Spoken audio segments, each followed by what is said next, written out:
आंसू काव्य की जो अगली व्याख्या है वह है, यह पारावार तरल हो, फैनल हो गरल उगलता, मथ डाला किस तृष्णा से, तल में बड़वा नल जलता, निश्वास मलय में मिलकर छाया पथ छू आएगा, अंतिम किरणें बिखरा कर हिमकर भी छिप जाएगा। चमकूंगा धूल कणों में, सौरभ से उड़ जाऊंगा, पाऊंगा कहीं तुम्हें तो गृह पथ में टकराऊंगा। ये जयशंकर प्रसाद के आंसू काव्य से अवतरित है और आंसू उनका एक भ्रय काव्य है। उसमें उसने अपनी भ्रय अनुभूति को ही अभिव्यंजित किया है। तो इन पंक्तियों में भी उन्हें भ्रय वेदना के क्षणों में आनंद की अनुभूति हो रही है। देखो, यह पारावार तरल हो कि यह वेदना रूपी सागर जब चारों ओर उत्ताल तरंगों से व्याप्त हो रहा है, उसमें जो झाग रूपी जहर, फेनल झाग, जो झाग रूपी जहर है वह निरंतर फैलता ही जा रहा है। कहने का मतलब यह है कि झाग के रूप में चारों ओर जहरी जहर फैलता जा रहा है। मेरा जो हृदय है वह भी संतप्त हो रहा है और प्रिय के वियोग में मेरा हृदय किस प्रकार से संतप्त हो रहा है। जैसे समुद्र के तल में जो बड़वाग्नि है वह समुद्र को पूरी तरह मथ डालती है, उसी प्रकार से प्रिय के वियोग में मेरा हृदय भी पूरी तरह मथ दिया गया है।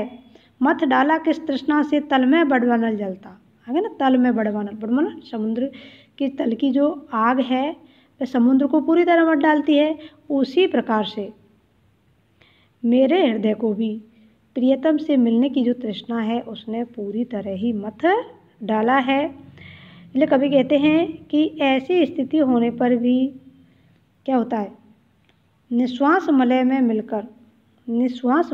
मिलकर कि ऐसी दशा होने पर भी मेरी जो गर्म श्वासें हैं वो शीतल मलय पवन में मिलकर असीम आकाश तक फैल जाती है। अर्थात जो गर्म प्रियतम के याद में जो उनकी वेदना है वह भी मुझे ठंडक प्रदान करती है। ऐसा हो जाना जैसे आकाश में चंद्रमा भी अपनी अंतिम किरणें बिखेर कर अस्त हो जाएगा, अंतिम किरणें बिखरा कर हिमकर भी छिप जाएगा। जो चंद्रमा है वह भी क्या करेगा, अपनी जो अंतिम किरणें हैं उनको छिटका कर वह हिमकर भी छिप जाएगा, वह अंदर जा कर के छिप जाएगा। हिमकर का अर्थ होता है चंद्रमा। चमकूंगा धूल कणों में, सौरभ हो उड़ जाऊंगा, पाऊंगा कहीं तुम्हें तो गृह पथ से टकराऊंगा। लेकिन कभी कहते हैं कि चंद्रमा के छिप जाने के बाद भी मेरी जो वेदना है वह कम नहीं होएगी और भ्रय वेदना के उत्ताप से मैं धूल कणों में चमकने लगूंगा। धूल कणों में के सौरभ उड़ जाऊंगा, मैं धूल कणों में चमकने लगूंगा और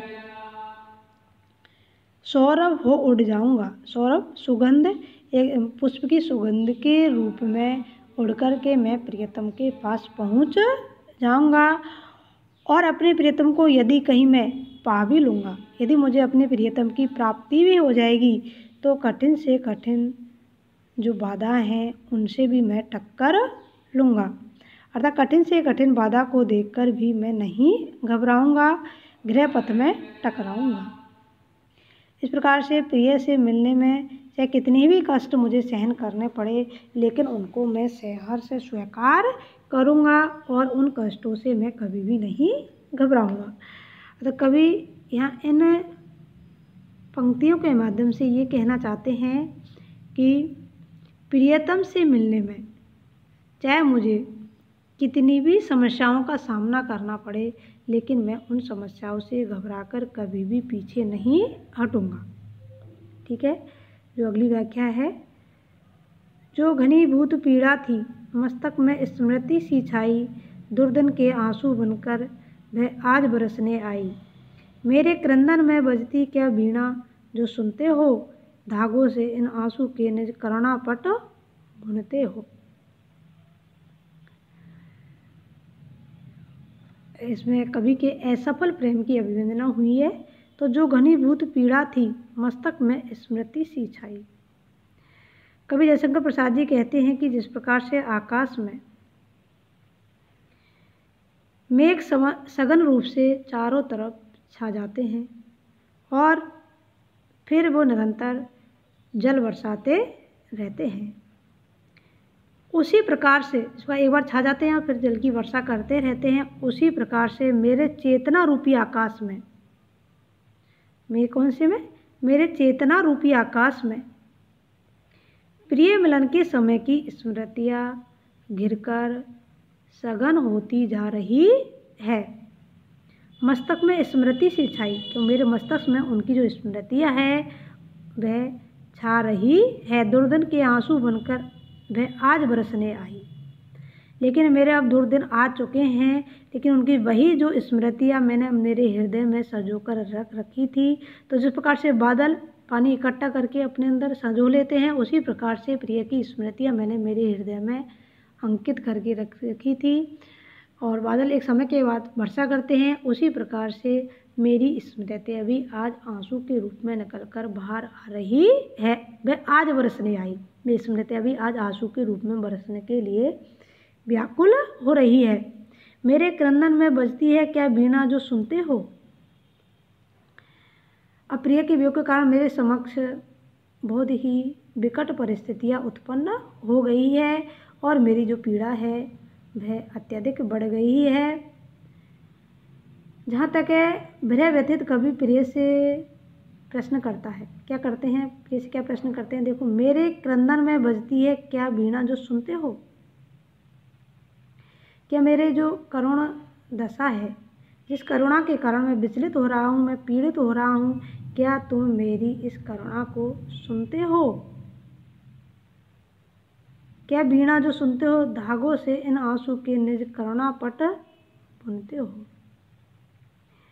क्या कभी तुम्हें मेरी जो वेदनामयी करुण स्वर वाली जो वीणा की ध्वनि है वह सुनाई देती है। मेरे नेत्रों में अनवरत रूप से प्रवाहित होने वाली जो आंसू की धारा है और उस आंसू की धारा के कारण मेरे हृदय में जो पीड़ा हो रही है, क्या उस पीड़ा की आवाज़ तुम तक पहुंचती है। धागों से इन आंसू के निज करुणा पट बुनते हो। इन आंसू की जो करुणा रूपी धागे हैं, अर्थात जो वेदना है, जिस वेदना को मैं भोग रहा हूँ और करुण व्यथा से पीड़ित हो रहा हूँ, इसका निरंतर अश्रुधारा बहाते रहने से मेरे प्रति तुम्हारी जो चेतना है वह कभी क्या जागृत होती है। तो यहाँ कवि ने अपनी जो स्वानुभूति है उसकी मार्मिक अभिव्यंजना की है।